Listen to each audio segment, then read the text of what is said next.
What is up, fellow nerds, and welcome back to the Dapper Snapper Gaming channel, and welcome back to How Do I Want to Do This? This is our series where we take a look at all playable options available to players in Dungeons & Dragons 5th edition, and we rank them on a scale of 1 to 10, and then we build them together, like what we're doing today. We also, in the future, will be doing episodes where we fix certain subclasses that don't rank up to our standards, so again, stay tuned for those, and that leads right into make sure you like and subscribe to the channel. Most people who watch this video are not subscribed. Most people who watch this channel are not subscribed. And so it really helps me out when you press that like button and go ahead and subscribe. It helps us to get out there.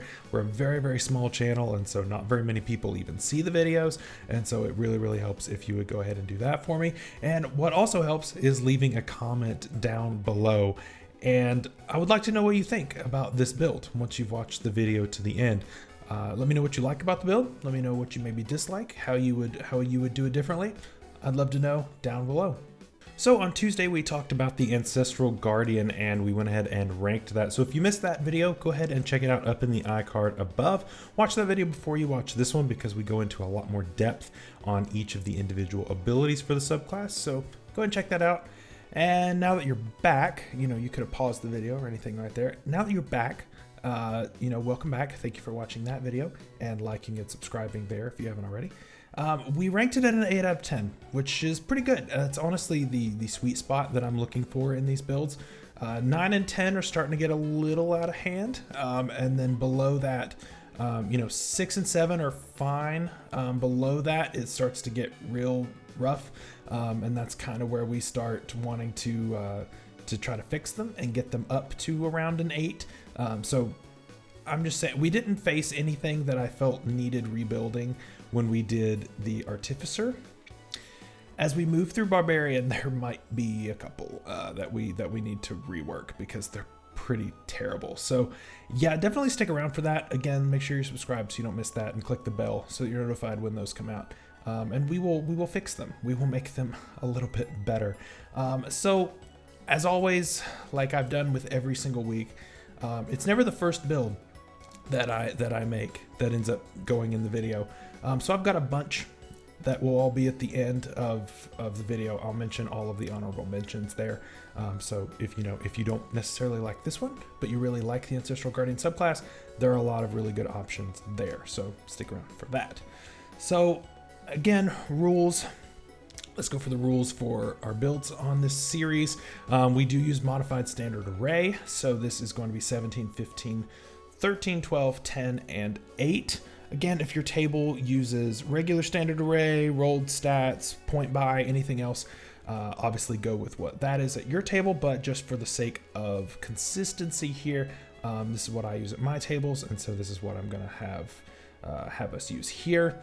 Next, we have to take level 1 in the specified class. Obviously, this is not necessarily gonna be optimal for optimized builds. Like I've said in the past, this is more for fun kind of stuff, and we will do optimized builds in the future as we go for the insane numbers if we can.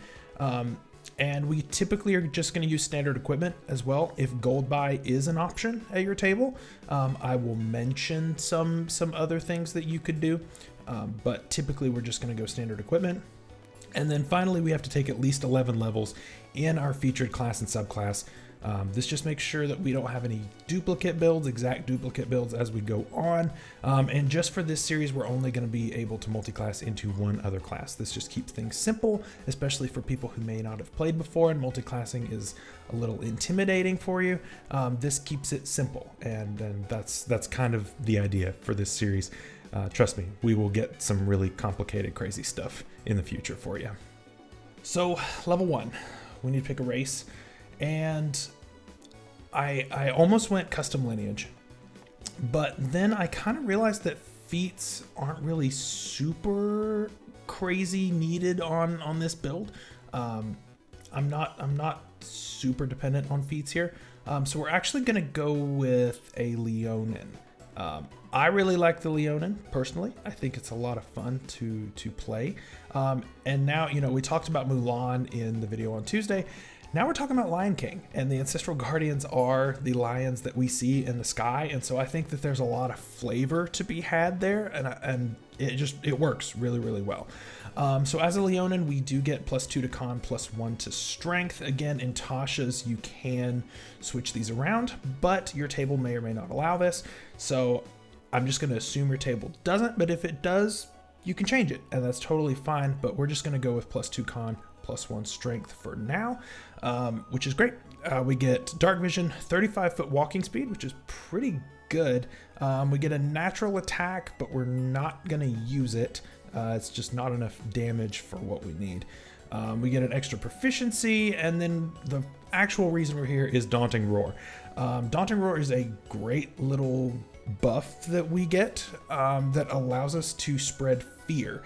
Now, this is better than most other fear spreading abilities because this one is on a bonus action, and that's awesome, right? So it is a wisdom saving throw, and if they fail, they become frightened until the end of our next turn, which is a good amount of time, honestly, for us to be able to stall. And this is also per short rest, so it's not something you can only do once per day. It's once per rest, which is pretty cool as well. And it buys you some disadvantage, and if they try to run away, that's an attack of opportunity. So you've got some really cool options there. I think it's really, really cool to have this. It'll come into play once we start into our subclass. It'll become a lot more useful, so we'll talk about it a little bit more there. So our stats, surprising no one, we're going to take a 17 in strength and a 15 in constitution. And then we're going to have to take a 13 in wisdom because we're going to be multi-classing a little bit later. The multi-class is going to be a little odd, but I think it's going to work pretty well once you see everything go together. It'll make a lot more sense once we get there. For now, it's a little bit of a head scratcher. So then we'll go Dex 12, and then Charisma and Intelligence are just kind of dumped. Yeah, probably 8 Intelligence. We won't use that very much. We're wise. We are the wise old lion, but not exactly the book smart person. Also, I definitely see this character as a female. I have a hard time seeing this as a male lion, seeing how the females are the hunters and more of the protectors and that sort of thing. The guy lions are just kind of lazy. So I definitely see this more as a female character. So that gives you a little bit more. I think all of my characters so far have been male, but yeah, I think this one has to be female. So again, we're doing standard equipment. However, I do recommend picking up armor here. We are not really going to be using dexterity. Dexterity doesn't really help us all that much on this build. So you're going to want to try to pick up probably some scale mail as soon as you possibly can. Maybe even a breastplate, and then possibly half plate down the road just to get your AC up a little bit more. And then we also want to grab a shield. We're just going to be using a one-handed weapon. Again, this is not going to be a necessarily optimized for damage kind of build. This isn't optimized for protecting our allies and making them really hard to hit and just being a really good frontline supporter. So definitely keep in mind that it's not necessarily the run straight into the fight and just knock everything down. This is a little bit more strategic, which I know a lot of people like and are interested in. But if you're looking for the mindless, just destroy everything, may not be your ticket. But yeah, we do get unarmored defense, but it's bad in this case just because we're not really using dex. So that would only give us a 15 armor class, which is not that great. We can go to a 17 with scale mail though, and so I like that. I like that a lot better. We're obviously going to be looking for +1, +2, that kind of stuff down the line. But yeah, we're going to take a warhammer though for our weapon. We can pick any martial weapon, so a warhammer I think is going to be our best bet, just for a good damaging one-handed weapon. So definitely pick that up. And so if we wanted to though, we could put the shield away and then go two-handed if we needed to. And so I really like that, being able to be flexible. Anytime you can have a versatile weapon, I think it's great to have. When you have a shield, if you want to just go nuts, put the shield away and then just go ham. So if you want a little bit more damage, you can up that damage by using two hands. So that option is there for you as well. The rest of our equipment, of course, is going to be 2 hand axes and 4 javelins. This is good to have. Our dex bonus is pretty low, so 2 hit is going to be pretty bad. But the point of this is not necessarily to even hit our attacks. It is to make attacks if we're not within melee range. And this keeps our rage going. So all we have to do is just throw one of these and we keep our rage going and we're good. Right, so that's really good. It's nice to have the ranged attacks built into our standard equipment. For class, of course, we're going Barbarian at level 1, and this gives us rage and unarmored defense, like I've mentioned. So unarmored defense, we're not going to be using unless you can't really get a hold of that armor. So use it until you can get a hold of some good armor, and then switch to the armor, of course. But then rage is great. Rage, of course, is going to make us a little bit more tanky and give us a slight boost to our damage. And it's going to combo in with everything else we're doing as we keep going. Level 2, we get Danger Sense, and we're going to get advantage on our dex saves against things we can see. Really cool. We also get Reckless Attack. And so Reckless Attack is our first bit of synergy with where we're going with this. Basically, we're trying to get the DM to attack us and not our friends, right? So this build is obviously going to combo great with your party rogue, who is going to need us within 5 feet of whoever. And we're going to be basically trying to keep everybody else safe. So this is the time for your rogue to go and just go nuts with a hand crossbow or darts or whatever they're carrying. But yeah, this will give us advantage on our attacks as well, so that's great. But it also gives advantage against us from the opponents. So definitely be careful for that, which is why we want to up our armor class as much as we possibly can, just so that we're not necessarily taking damage every round. But we do have resistance to bludgeoning, piercing, slashing, so that's going to help out a lot. That is going to be most of the damage that you face. So it's fine. It's fine. But this is where the roar comes in, right? Because now we've given them advantage on the attack.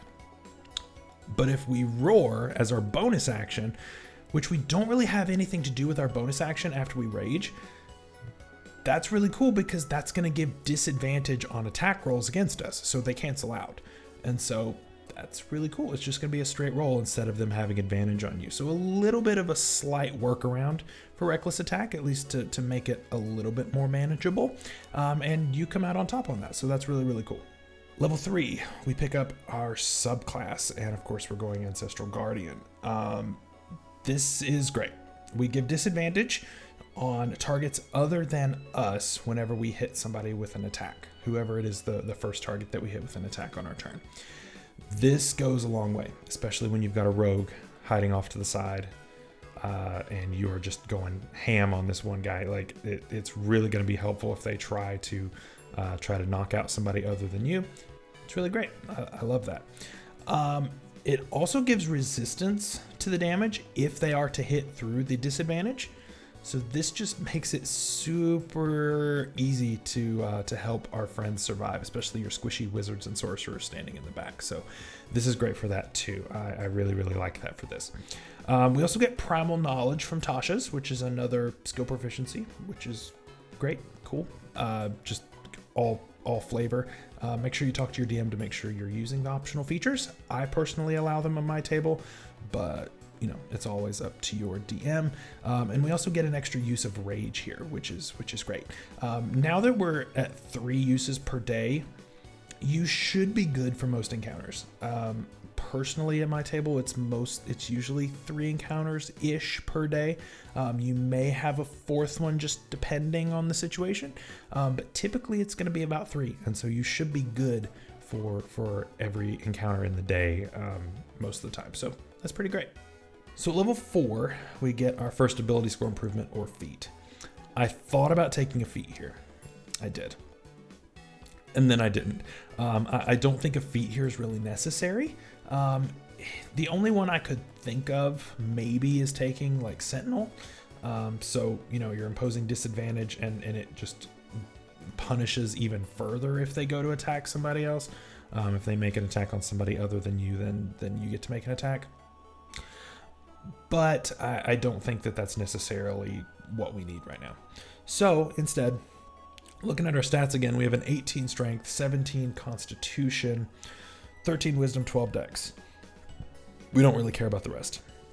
So right now, we're going to go ahead and take a +1 to constitution and wisdom. And so this will boost our tankiness up. So we now have an 18 both in strength and constitution, which is great. And then a 14 to wisdom, which is going to help us with some things once we multi-class. So we'll get there here in just a little bit. So 5th level, we get a couple of things. We get extra attack, which is always great. We can attack twice now in one attack action. We also get fast movement, which is going to give us 10 extra feet of movement, which is going to help us to be able to get into position a lot easier. As a barbarian, of course, we need to be up in people's faces, and so this helps us run a little bit farther. We're almost to monk level kind of stuff. We're not quite there yet, but we'll get there. And then 6th level, we're going to stay barbarian, actually, and get the Spirit Shield ability. Spirit Shield allows us to reduce damage whenever we see a creature within 30 feet of us take damage. We do not have to see the attacker. We don't have to see the source of the damage. We can just reduce the damage on our allies. And so this combos really, really well with our ability from level 3. So we already gave disadvantage. If they make it through, they have resistance, and you can now resist it by 2d6, which is pretty great. So they're going to be taking hardly any damage as long as they're near you. So again, we are really doing a great job of fulfilling that role of a protector, and I really like that. We also get a 4th rage, which is great. Again, we probably have enough for the day, but having expendable rages is going to be really nice once we hit our next level, and we'll see why. So at level 7, we are going to begin multi-classing, and this is where we realize that maybe we need to calm it down on the anger, and maybe we're taking it a little too far, and we're going to actually dip into Cleric. So we're gonna find our lion deity. Maybe it's Mufasa. I just hear that name and I shudder. Mufasa. Ooh. Do it again. Mufasa. Ooh. Mufasa. Mufasa. Mufasa. I know what you're thinking. First thing, Dapper, why are we taking a spell casting class when we can't concentrate on spells and we can't cast spells while raging? Are we going to stop raging? We're not going to stop raging. We're just going to start raging for hopefully the right reasons. But no, we are taking this because there are a lot of spells in Cleric that are good support spells, and there are also ones that do a lot of good that don't take concentration or anything else. They just last a really long time. So I really like that aspect. We're actually here though more for the features than we are for the spells. So the spells are kind of second thought here, kind of an afterthought, which is not usually the case. Usually spells are the absolute first priority. Here we're here for the features, and it's really, really helpful. So first level of Cleric, we get our subclass, and we're gonna go with the Peace Domain Cleric. I love the Peace Domain Cleric. I think it is absolutely fantastic, and I cannot wait to cover it on the channel, but that's gonna be a really long time from now. But I love the Peace Domain Cleric, and so I love being able to talk about it right now. So as a Peace Domain Cleric, we do get a couple of things that are, take it or leave it.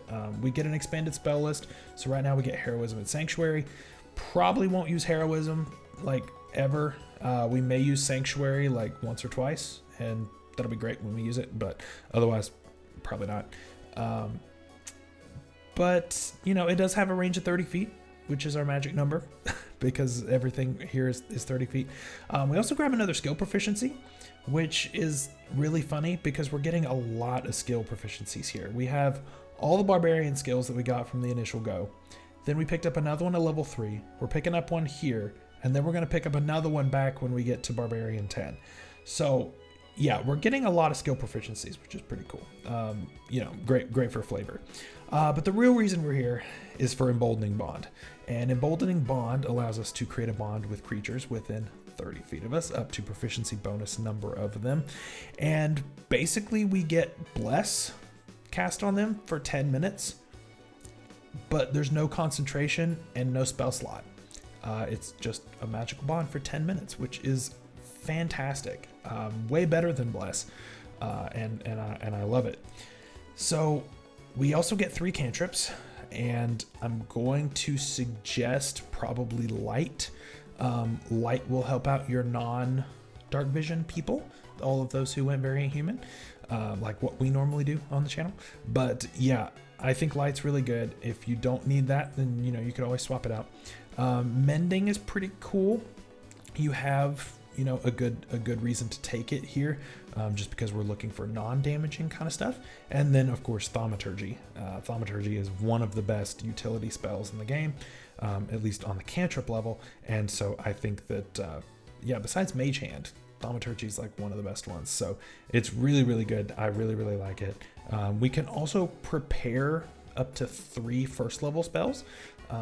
So I think Detect Magic is really, really good. That's a good out of combat one.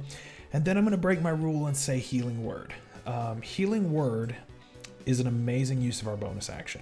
And this is why we waited a little bit longer, not only to pick up extra attack, but also to pick up an extra use of our rage. So like I said, we typically, at least for my tables, we typically do about 3 combats a day.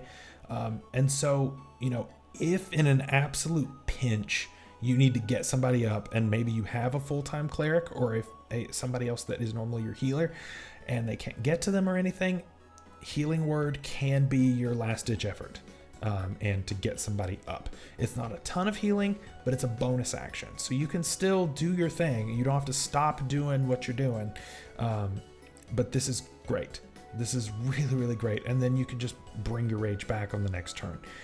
So, you will lose the rage if you do this. So you've got to be real careful, because then you're not going to be able to keep all of the bonuses to everything. You're not going to be able to use your spirit shield. But I think it's worth it. I think it's worth it. If you also want to take more utility type stuff and don't like that, Create or Destroy Water and Purify Food and Drink may be another one to think about. But I think Healing Word actually is worth the trade-off, in my opinion. At level 8, we get Balm of Peace as we continue with the Peace Domain Cleric. And this is going to allow us to basically run around and tell our friends good game, and give them a good old slap on the butt and heal their hit points, which is really, really funny. So yeah, we can move up to our speed without provoking opportunity attacks, mind you, although it is an action. And then we heal 2d6 plus our wisdom mod, which, in fairness is not a ton. Our wisdom mod is only 2 right now. But that's okay. It's every creature that we come within 5 feet of. And we don't get to double up, so you can't just go back and forth and heal the same creature over and over and over. But it's cool. I really, really like it. And we get this once per rest right now, and then we get an extra use if we reach level 6 in Cleric, which we will be doing. This is a pretty deep dip, but I think it's worth it. I think it's cool. We also get a new feature in Tasha's called Harness Divine Power, and this is something for, I believe, all clerics get this. And we basically can gain back a spell slot of no higher than half of our proficiency bonus rounded up. For right now, it only goes up. It only goes for first level spells, but we can use this twice actually at 6th level, which is pretty cool. And of course, as our proficiency bonus scales, this will eventually be able to get us to 3rd level spells, which is great. All right, level 9, Cleric 3. We get Aid and Warding Bond added to our spell list, which is great. Aid is amazing, honestly. I think Aid is one of the better spells to have here, and I would want to prepare it even if it is already on our Cleric spell list. I wanted to prep it anyway, and now it just comes for free, which is great. So we get to increase the max HP of creatures by 5 for up to 8 hours, which is pretty cool. And then of course we heal them 5 to get us up to that cap. And then we can also upcast it later, and it will go up by 5 for each spell level that we upcast it. Warding Bond is a little bit more controversial, but it is, in my opinion, actually not that bad. 1 hour duration, no concentration, ourselves and one ally within 60 feet of us create a bond, raises your friend's AC and saving throws by 1, and gives resistance to all damage, which is fantastic. So it doesn't have to be within 30 feet of us, and doesn't have to be necessarily attacked by this creature that we're attacking, which is pretty cool. The downside is that when they take damage, we also take damage to the same amount. We did give them resistant, which is fine. We also, have been taking Barbarian for a while, so it means we've got a good amount of HP. So, if you wanted to, again, not take Leonin and wanted to take Tough or something to make sure you have more HP, definitely something you can do. But I think it's worth it. I really, really like it. As for our regular spells, I think Lesser Restoration is almost necessary. Prayer of Healing is really good, must take, and then probably Zone of Truth is another one that I would think of. Again, we can't necessarily think about the spells that will go nuts in battle just because we're competing with Rage. We don't want to do that, but there's plenty of utility within the Cleric spell list. So at level 10, we are a Cleric 4, and we get an ability score improvement or a feat. Now, it is very tempting to max out our strength or our constitution, sitting right there at an 18. However, I'm gonna put it off, unfortunately. If you wanted to go ahead and max it out, I totally understand. But there is one feat that I need for this build. And I think I should go ahead and take it now, and then we'll max everything out as we go. But we're gonna take Mobile. And I think the Mobile feat is gonna go a long way for us, pun intended. And it's going to give us several benefits. So first of all, our movement speed is gonna go up by 10 feet. This takes us to a 55 move speed. That's great. We are pretty much monk level, maybe slightly under, but yeah, we get insane movement here. And then we can also dash over difficult terrain, which is great. But the main reason we're here is to be able to disengage for free after we make a melee attack. This is going to be able to set up a lot of traps for our opponents. So either we hit them and then we run away, and we have 55 feet of movement, so we just run away as far as we want to go. And then they either attack somebody other than us because we're gone at disadvantage, or they run after us, possibly into a trap. So we're starting to put a little bit of pressure on there and start to still be a protector while being able to save ourselves. But the big thing, of course, 55 feet of movement allows us to get across the battlefield should we need to. And then once we go a little farther in Barbarian, we will also have Instinctive Pounce, which is going to make us be able to run even farther. And it's insane, absolutely insane what we're about to be able to do. Level 11, we're continuing with Cleric. I know it's a pretty deep dive into Cleric here, but I wanted to go at least 6 levels in, because I think we get a lot by the time we get to 6 levels. So a couple more levels. So first of all, we get Destroy Undead, which is cool for flavor. Probably won't use it all that much, but depending on your setting, you may use it. But we also get 3rd level spells, which is great. There aren't as many 3rd level spells that I prefer taking here. A lot of them require concentration, such as like Beacon of Hope. Really great spell, but needs concentration and may not be the best thing for us to worry about. We also get Sending. I think Sending's really great. We've got proficiency in like everything now. So we could have stealth and try to hang with the rogue as much as possible. We're definitely not as good as the rogue, but then Sending can allow us to talk to people really far away, which is great. And then for regular spells, we get Revivify now. And honestly, I think it's worth having, because again, throwing away our rage once to be able to save someone's life is worth it. we can put our protector stuff on hold, because if everybody's dead, then there's nobody to protect. So yeah, I like Revivify here. It's worth throwing your rage away for and just starting a new one, because you should have plenty. I really like that. Dispel Magic is also really cool. That could be used outside of combat as well. Could be used in combat, but depending on the situation, how dire it is, you might want to use this over raging at some point, which is cool. Just whatever you got to do. A must would probably be Speak with Dead. Speak with Dead is great. I like Speak with Dead a lot. You can learn a lot about a setting from people who are laying on the ground dead. It's really, really great. And then finally we can switch out Healing Word for Mass Healing Word. Again, we had the whole spiel at the beginning when we took Healing Word. I think that it's worth taking. I think it's worth ending a rage over. So we've got a lot of things that are really, really nice to have. All right, finally level 12. We are Cleric 6. So right now we're split down the middle, Barbarian 6 and Cleric 6. And then we will jump back to our old ways. But right now we get a second use of our Channel Divinity, and we get a second use of Harness Divine Power. I feel like those are too good to pass up, being able to get back our spell slots and things. I think that's too good to not want to do. We also get Protective Bond, which is really, really nice. And so basically we get to, when our emboldening bond is going on, which it always is, when somebody's affected by that, a second bonded creature can actually teleport right next to that target and take the attack instead.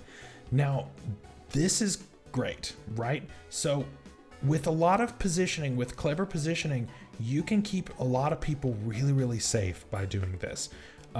So your squishier people about to be hit by some kind of ranged attack that maybe you didn't foresee, somebody can teleport and take that attack for them. So maybe it's the fighter, maybe it's us, maybe it's the barbarian. We can do that, and so that will allow us to soak up some damage that maybe somebody else can't take. We all know how wizards and sorcerers kind of just are pieces of paper when it comes to that, and so this is a great way to save their lives. I think it's really potent, and just teleportation, because you can. It's great. It's just at the use of a reaction. I love that. I think it's totally worth taking that 6th level. So level 13, we are back to our barbarian ways. We're good with our level of enlightenment that we have gotten. And so we're gonna stick with Barbarian for the rest of the build. We are Barbarian 7 now, and so now we get Feral Instinct and Instinctive Pounce. Now, Feral Instinct is a feature that is really good and could definitely be a reason to take 7 levels in Barbarian before dipping into Cleric. But I really wanted to get the bonding feature as early as possible, and I really think I needed Spirit Shield before I could do that. And so, I think that we did it the best way, but you could definitely make a case to do it the other way. But yeah, now we now have advantage on initiative, and we ignore surprise as long as we rage. And then Instinctive Pounce, we get to move up to half our movement as the same bonus action as when we rage. So we now have 25 feet of movement as part of the bonus action when we rage, plus 55 feet of movement. Plus, we could also dash in that turn and just go crazy and just completely run off the map if we needed to, which is great. Level 14 is Barbarian 8, another ability score improvement or a feat. We're just going to go ahead and max Constitution here. It's going to give us a lot more tankiness throughout the build, which is great. And then 15 gives us Barb 9, and that's going to give us Brutal Critical, which is fantastic. So every time we crit, we're doing a little bit more damage, which is great. So at level 16, we are Barbarian 10, so we get Augury and Clairvoyance on our spell list, which ironically use Wisdom as well. Not that it really matters. But so those are there for us. We talked about those in great detail in our video on Tuesday. And then we also get another skill proficiency, which is great as long as we're using the optional 3rd level feature from Tasha's. At 17, we're Barbarian 11, and we get Relentless Rage. And so this allows us to stay standing. Even if we're dropped to 0 hit points, we just go for a Constitution saving throw, and then we can just kind of say no and just stay up anyway and just get right back up at 1. So that's really, really great. And so this allows you to possibly slightly more recklessly use Warding Bond to help out your allies. So I think this is really, really cool if you want to use that. Again, we're competing for things here, but I think Warding Bond has more value now that we have Relentless Rage, but that's just me. Level 18, we get our final ability score improvement, or feat, as we reach Barbarian 12. I think there's only one choice here, and it is go ahead and maxing out strength. So we are now maxed out in strength and in constitution, and that is wonderful to be able to say. So our plus to hit and plus damage is now max. I know it only took 18 levels, and then our constitution also is helping us out here. Again, you know, if you wanted to take the tough feat at level 1, I think it would have given you quite a bit of value. If you wanted custom lineage over the Leonin, I just think the Leonin's roar is really nice as far as synergy with what we're trying to do here. It helps you to save your own butt a little bit, and so I really, really like that. So it's really great. Level 19, we are Barbarian 13, and Brutal Critical now goes up to 2 dice. And then at level 20, we're Barbarian 14. Just enough levels to pick up our final subclass feature. I definitely wanted to be able to have this in the build. I knew I couldn't go any more than 6 levels in Cleric, but it actually worked out perfectly to have all the things I needed from Peace Cleric in 6 levels, and then I have everything I needed from this Barbarian build in 14. And so I really think that this is a really nice synergized type of build. And so we get Vengeful Ancestors, which basically just gives us extra damage whenever we use our Spirit Shield ability, which we're probably using somewhat often. Yeah, this just allows us to deal back damage. And again, like we discussed on Tuesday, we don't have to see the attacker necessarily. So if the attacker is invisible or somewhere that we can't see, we can still do this. We just let the spirits go find them and punch them, and it's fantastic. I really, really like that. I think it's a really cool capstone to this build. So that is our build. So let me know what you think below. Did we go too much into Cleric? Not enough? Shouldn't have done it at all? Should have done something else? Let me know. But yeah, so let's go through our honorable mentions, because there were a few. So first of all, of course, there was Fighter. And so Fighter could have given us some interesting things, but again, Fighter, I considered 3 different fighters. Echo Knight, because sometimes people will allow the Echo Knight to be considered a separate creature, which would then have had disadvantage and let your Echo survive a little longer, but that was a little too selfish. Didn't need that. The other ones that I looked at were the Battlemaster, because the maneuvers can be really, really nice in helping friends. And finally, I looked at Cavalier, which could be really cool. Basically kind of some kind of sentinel feat built in a little bit, if they try to attack other people. But I felt like it was a little redundant, and I feel like we get a lot more out of Cleric than Cavalier. But there is definitely a definite argument that could be made there, and it's a less intense dip. We really only needed 3 levels there. Next, I actually considered Paladin. Paladin could have been really, really cool. Would have given us Lay on Hands for some healing, which is always great. And we also could have gotten a really cool fighting style. And it would have been probably either defense or dueling. Interception and protection are cool, but they were kind of redundant with what we already could do, so probably not those. And then spell selection would probably not have been that great, because paladins are so focused on concentration spells. It's ridiculous. And so that would have just completely messed up Rage. So ended up not doing that. Finally, I actually looked at Rogue. I looked at a couple of different Rogue options. And those were the Mastermind and the Swashbuckler. I really think Mastermind could have been cool. It would have continued with our 30-foot range, and would have given me free disengages and extra damage because of sneak attack. But we kind of got the free disengage from the mobile feat, so we didn't necessarily need that from that. And then Swashbuckler, you needed dexterity, you needed charisma as well, and so we would have been trying to bump 4 different stats, and that just would never have worked. So yeah, way too mad for this multi-ability dependent. Way too much, wouldn't have worked. So that's all I got for you today for the Ancestral Guardian. Next week we are looking at the Battle Rager, which we are going to be a angry dwarf with spiky armor, and we're going to use it to poke people, and it's going to be great. So make sure you're subscribed so you don't miss that. Leave a like if you haven't already, and stay safe out there and stay healthy. I know it's crazy right now, but stay healthy, and we will see you all then. Bye-bye.